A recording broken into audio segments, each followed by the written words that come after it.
अके good इभिनिं बयनिसिमबो थ' आसा खालामो नोंथांमोना बयबो मोजां दङ दिनै लाइभ फैबाय गोबांथार बिजियाव दङमोन बेखायनो आङो नोंथांमोनजों आपडेट लाबोनो हायाखैमोन जिखुनु जाया कन्टेन्टखौनो बेनो जाबाय नोंथांमोननि साख्रि दा गासैखौबो बरायबाय आंनि बड' जब इनफ' इउटुब चेनेलाव आइ हप नोंथांमोना बयबो मोजां दङ दिनै जों सावरायगोन बेनो जाबाय आसाम पुलिसनि कन्टेन्टनि सायाव मानोना 3.0 एनडिए सरकार इन आसाम स्टेट थ' बिनि सायाव जों सावरायगोन आरो गोदान भेकेन्सि इन्टारभिउनि सायाव जों सावरायगोन चेनेलाव नाय आरो जाय नोंथांमोना चेनेलाव गोदान साबस्क्राइब खालामना ला मानोना आंनि चेनेलावथ' नोंथांमोना मिथिखागौना साख्रिनि आपडेट सरकारि स्किम लननि सायाव नोंथांमोना आपडेट मोनो होननानै दा बयनिसिमबो गुड इभिनिं आं कमेन्ट्सखौ नोंथांमोननिखौ नायगोन थ' नोंथांमोना कमेन्ट्स खालामबानो जाबाय दा एक्सुलि टाइमानो मिलायाखै आंना माने गोबांथार बिजियाव दङमोन आरो पार्सनेल खामानियाव दा जोङो कमेन्टखौ नायग्रोनो बेनिफ्राय जोङो रिप्लाइखौ लासै लासै नायगोन एम पि बर' आंल' माथो दङ बयबो फैगोन लासै लासै एन'नि आदसा एडिआरि आइ टि आइ फैगोन ना फैया एडिआरिया 100% आइ टि आइ नि केटेगरि दङ टेनसन गैया ग्रेड 4 अके ग्रेड 4 लेभेलाव बिरफुं हेलौ एन्ड सदालु हेलौ हेलौ एन्ड बेनिफ्राय काजुला गुड इभिनिं आदा गुड इभिनिं फंबाय एडरेबोल गुड नाइट आदा गुड नाइट दानो गुड नाइट लाबाय नामा नथायानो जायाखै एडिआरि आइ टि आइ फैगोन नो टेनसन बेनि सायाव जोङो नेक्स्टआव कभार खालामबाय थागोन नोंथांमोना जास्ट भिडिअखौ नाय आरो नेटआ माबायदि क्लियार नंगौना नङा कमेन्ट्स खालामनो दाबाव अके कमेन्ट्सखौ खालामनो दाबाव जनक बसुमतारी हेलौ ब्र माब्रै दं आं मोजाङैनो दङ आं मोजाङैनो दङ गासैबो मोजां दङ ना फंबायमोन बिनानावमोन गासैबो मोजां दङ ना मानोना टाइमा फैगासिनो दङ गोदान साख्रिनि सायाव एन एस बि नि बागै आङो उनाव बुंगोन दा एन एस बि नि सायाव आपडेट गैथ'वा दे दा मा ओंख्रि जाखो आदा ओंख्रि जाथ'वाखै ओंखाम जाथ'वाखै दासो बानायगासिनो दङ बिदुं बर' हेलौ हेलौ एन थ' गोबां कमेन्टस फैदों थेंक इउ स' माच नोंथांमोना बयबो कमेन्ट्सनि थाखाय आरो नेटआ क्लियार नंगौना नङा मानोना आङो वाइफाइ लागायबाय इनस्टल खालामबाय दा बेखाय आङो सानो एबार नेटआ क्लियार जासिगोन बादि मोनदों आङो गासिबो थिगानो दङना ब्र' पि एन आर डि ना सेलारिया बेसेबां लासै बारायो 10% इयारलि इंक्रिमेन्ट दङ टेनसन गैया पि एन आर डि आवहाय टेनसन गैया अके थ' आसाम पुलिस माबादि बेखौ आङो एसे चेक खालामग्रोनो बेनिफ्राय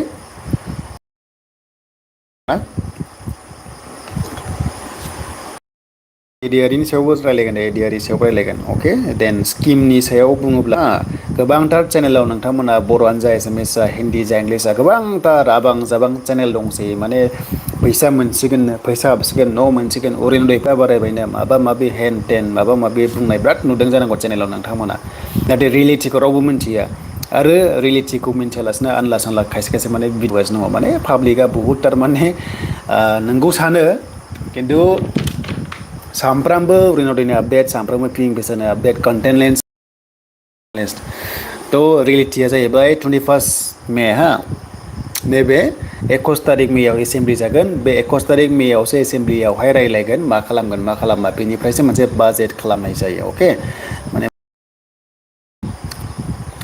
खायसे खायसे माने ओरैबायदि चेनेल दं आं नाम लाला माने नंनायनि नङैनि अरुनदय आपडेट पि एम किसान आपडेट निजुत मयना माबा माबि हेन टेन जास्ट एनालाइस गावनि गोसो बायदि होबानो जाया न'नि सायाव पि एम इउ वाइ जि थ' आङो थांनाय बाराव अरुनदयखौ 1000नि बारा 1200था आङो डाटा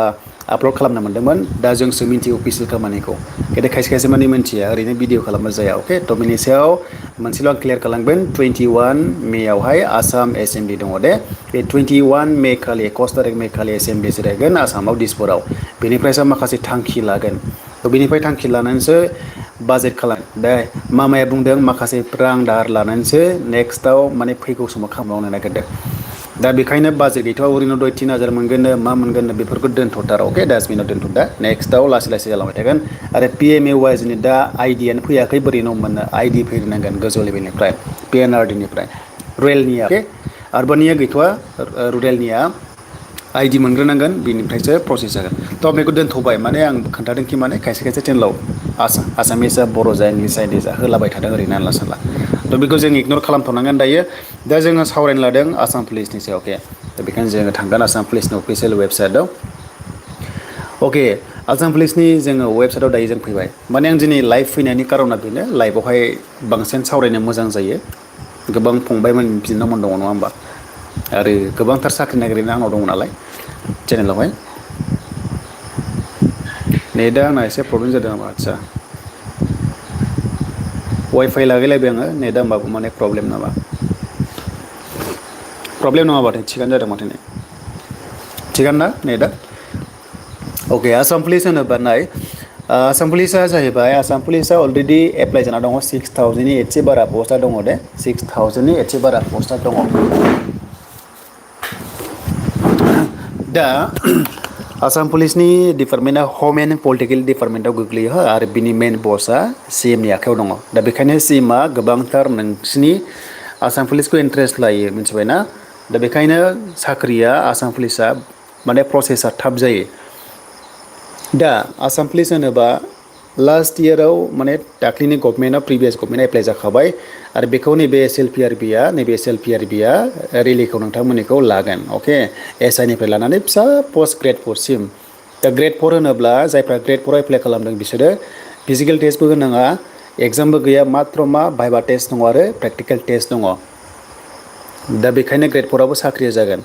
देग्लायनो जागोन देग्लायनो इन्टारभिउ जागोन नाथाय मा दानाव जागोन जों हमहरनो हायो बेनो जाबाय गोजां बोथोराव थ' गोजां बोथोर ने होमबा गोजां बोथोराव जायोबा अक्ट'बर नभेम्बर डिसेम्बराव जिखुनु जाया इन्टारभिउआव जागोन आसाम पुलिसनि आन्दाराव दा आङो टाइटेलखौ होदों ना थामनाय लाइन टाइटेलखौ होदों नङा होमबा बेनो जाबाय नै आसाम पुलिसनि डेट बाट आंथ' डेटखौ बेवहाय मेनसन खालामाखैना जास्ट माने बुंदों आंखि माने देग्लाय जागोन इन्टारभिउआ अके दा 25,000 भेकेन्सि फैगोन आसाम पुलिसाव नाथाय बे खनसेनो फैया लास्ट जेरैहाय 6,000 एप्लाइ जाना दङ नेक्स्ट इयार आरोबाव हाजार पस्टआ गासै 5 इयार्स दानि सरकारा 5 इयार्स टार्म्स दं नालाय दा बेखाय मा 5 बोसोरनि गेजेराव गासै 25,000 आसाम पुलिस होयोब्ला बोसोराव 5,000 करि बेबायदि ओंखारबाय थागोन आरो अके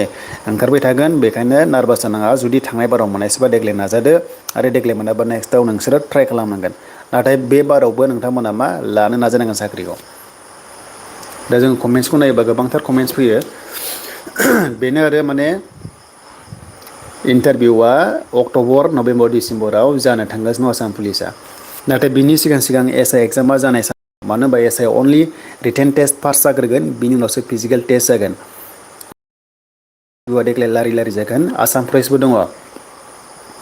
आसाम फरेस्टआव फिजिकेल टेस्टखौ लाग्रोगोन अके आसामनि फरेस्टनिया फिजिकेल टेस्ट लाग्रोयोसो माने बिसोरना प्रसेसा बारा बिटिसिनासो माने फार्स्टआव एगजाम बिनिफ्राय थाबायनाय आरो भाइबा नाथाय देग्लाय बिटिसिना फिजिकेल टेस्टसो जाग्रोगोन नटिसाव नायनाय बादिब्ला बेनिफ्राय एगजाम आरो भाइबा नाथाय आसाम पुलिसना फिजिकेल टेस्ट दंग्रोयो आसाम फरेस्टआव बेनिफ्रायसो माने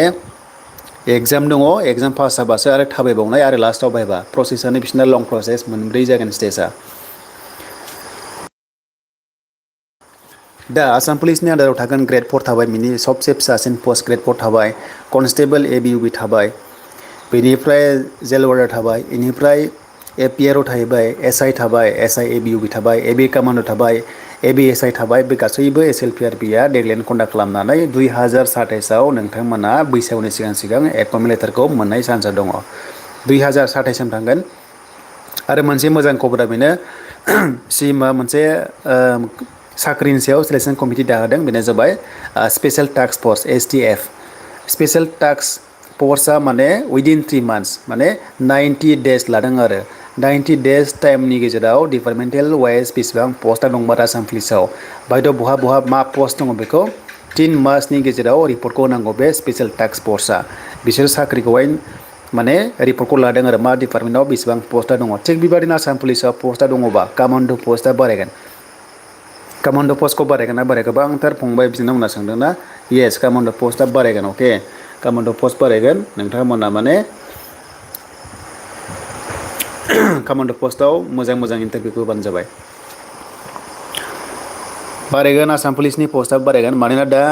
एनडिए सरखार गोसोबादि खालामनो हायो मामानि आखायाव दंजोबो गासैबो बेखायनो नोंथांमोना हानायसेबां जेरावखि लोगो मोना रिकुवेस्ट खालामबाय था पस्टखौ बारायनो अके कामान्ड'आनो जा कनस्टेबल जा एस आइ जा दा बेखौ जों मिथिबाय दा बेनो आरो आं दिनै लाइभ फैनायनि जाहोना माने गोबांथार कमेन्ट्स खालामो नालाय एपिआरअ 6थाल' आदा पस्टआ बारायगोन लासैनो बारायगोन माने बेफोर गासैबो टेन्टेटिभ्सना फिक्स नङा बारायगोन अके फिजिकेल टेस्टआ माला जागोन बायदि होनोब्ला बेनो अक्ट'बर नभेम्बर डिसेम्बराव बे दान मोनथामनि गेजेराव जागोन ओमफ्राय जानुवारि फेब्रुवारि एगजाम जानानै बैसागुनि सिगां एपइन्टमेन्ट लेटारखौहाय नोंसोरो मोनगोन आरो आंना एक्सचेन्जखौ रिनिउवेल खालामबायमोन ओमफ्राय डाउनलडखौ आदसा मोनाखै नोङो सेबा सिटआव खालामदोंबा सेबा सिटआव थांनानै नोङो बेयावनो डाउनलड अपसन मोनगोन दे बेयावनो मोनगोन अके डाउनलड अपसन थायो सेबा सिटआव थांनानै लगइन खालाम माथो आदा गोदान बेलेग रेजिमेन्ट ओंखारगोन होन्दोंमोन 25K आव बे उननि बाथ्रा ओंखारना ओंखारा जिखुनु जाया रेजिमेन्ट ओंखारबाथ' मोजां जुदि बर' रेजिमेन्ट ओंखारबाथ' मोजांबाव नङा होमबा साबसिन आरो मा दंबावो नाथाय बेफोर गासैबो माने इजि नङा बर' रेजिमेन्टआ बेखौ नांग्राबो बुंग्राबो थानांगोन ना गभमेन्टनिफ्राय बिटिसि गभमेन्टनिफ्राय डिमान्ड खालामनांगोन दा बेखिनि आसाम पुलिसनि सायाव खोन्थाबाय आरो जों नेक्स्टआव ग्रेड 3 ग्रेड 4 सरकारि स्किमनि सायाव नोंथांमोननो खोन्थाबोदों लासै लासै दा जेसेबांनो चेनेलाव सरकारि स्किमनि माबा मोनसिगोननो माबा मोनबायनो होननाया गासैबो नंखाय गोजासो अनलि फर भिउस एन्ड डलारनि थाखायल' होगासिनो दङ बाट रियेलिटिखौ मिन्थिया रावबो जायफ्रा अफिसाव मावो बिसोरसो मिन्थियो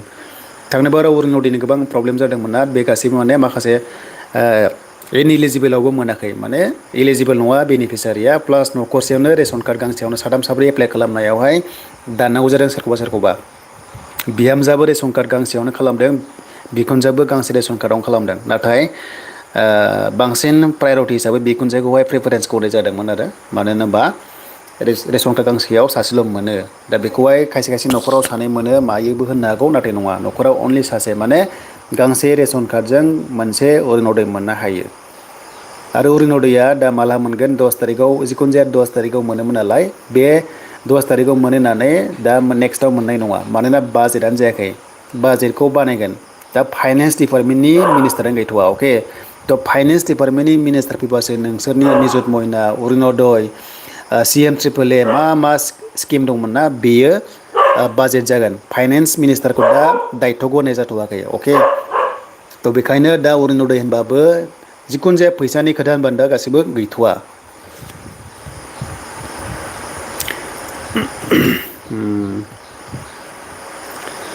आरो अननानै DLEDनि एन्ट्रेन्सनि एग्जाम फर्म फिलआप माला जागोन फर्म फिलआपआ जासिगोन मानो होनबा दाखालि HS पासआव जाबाय नालाय HS एग्जामजों बे मोनसे रिलेटेड दङ अके मानोना बे जाहैबाय इडुकेसन सेक्टराव नालाय HS पास जानायफोरा जायफ्रा 45% मोनो ST हिसाबै बा हयथ' जेनेरेला 50% थानांगौ थ' बिसोरो पासआव जानायफोरासो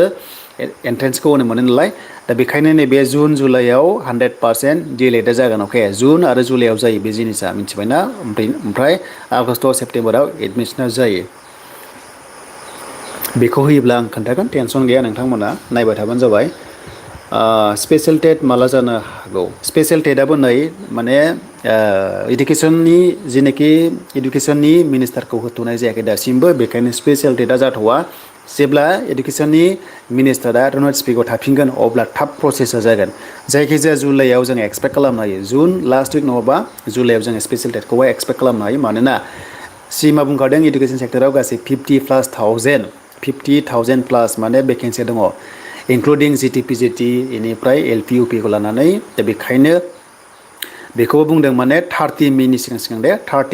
सिगां भेकेन्सिखौहाय एनाउन्स खालामगोन आसामनि इडुकेसना 30 मेनि सिगां एनाउन्स खालामगोन इडुकेसननि जेनाखि ग्रेड 3आनो जा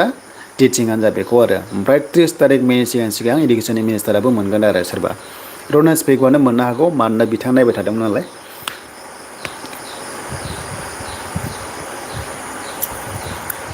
दा बेखिनियानो आरो स्पेशेल डेटआ जुलाइआव जानो हागौ बादि कन्डिसना बेनिफ्राय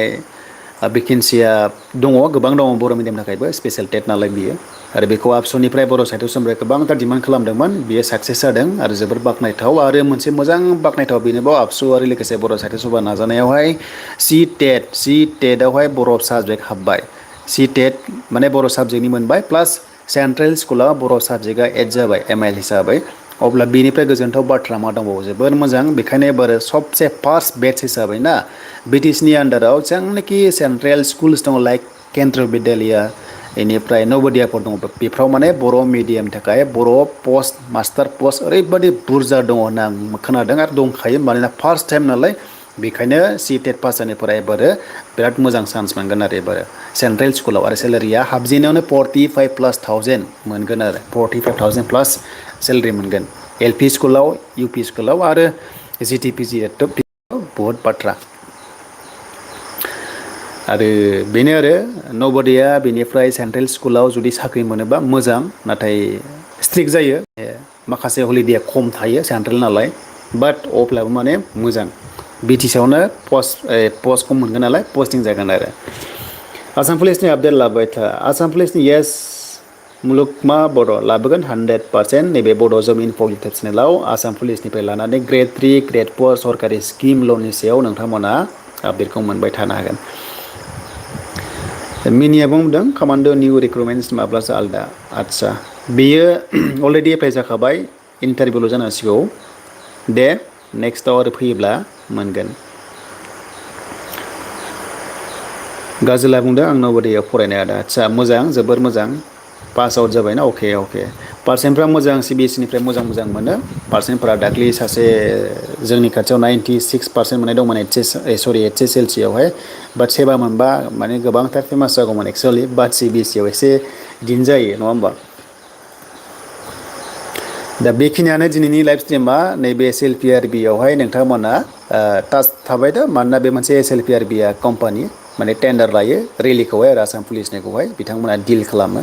माने रेलिखौ लायो आरो दा बेनिफ्राय जेब्ला जायो नोंथांमोना आपडेटखौ मोनगोन येस अक्ट'बरनिफ्राय एप्लाइ फैगोन नामा आदा अक्ट'बरनिफ्राय एप्लाइ फैनाय नङा अक्ट'बरनिफ्राय फिजिकेल टेस्टसो जागोन आसाम पुलिसआ दा बेखिनियानो आरो दिनैनि ससे लाइभ स्ट्रिमा एन्ड नेक्स्टआव लोगो मोनगोन दा नेक्स्टआव आं माने माखासे सरकार याव स्कलारशिपनि सायाव आपडेटखौ लाबोगोन आरो आं खोन्थाखाबायना दा अरुनदय फैसा बारायनायनि खुनु आपडेट गैया आरो लोगोसे अरुनदय फैसा सोनायनि डेट गैया पि एम ए वाइ जि न'नि सायाव डेट गैया आरो मोनसे लास्टआव पि एम ए वाइ जि होनोब्ला आं मोनसे लास्टआव खोन्थालांसै जायफ्रानोखि पि एम ए वाइ जि नायग्रा जब कार्ड नायग्रा एम जि एन नायग्रा एप्लाइ खालामदोंमोन ना 1,508 पस्ट दङ बिनि इन्टारभिउआ जुलाइआव जागोन नैबे जुनाव एडमिट मोनगोन जुलाइआव इन्टारभिउ जागोन आरो पस्टिंआ बि टि सि आवनो जागोन बि टि सि ना आरो हम डिस्ट्रिक्टआवनो जागोन जोबोर मोजां चान्स दङ आरो जायफ्रा 50% गैया बिसोरो एडमिटखौ मोननाय नंला आरो दा बेनोमोन दिनैनि दसे लाइभ स्ट्रिम थेंक इउ बयनिसिमबो जायनोखि लाइभ नायबाय आरो गाबोननिफ्राय भिडिअ मोनबाय थासिगोन दिनै आं माने फैजेनबाय फ्रि जाबाय दिनैनिफ्राय एकदम फ्रि जाबाय गाबोननिफ्राय लागातार भिडिअस नोंथांमोना चेनेलावहाय मोनबाय थानो हासिगोन अके स'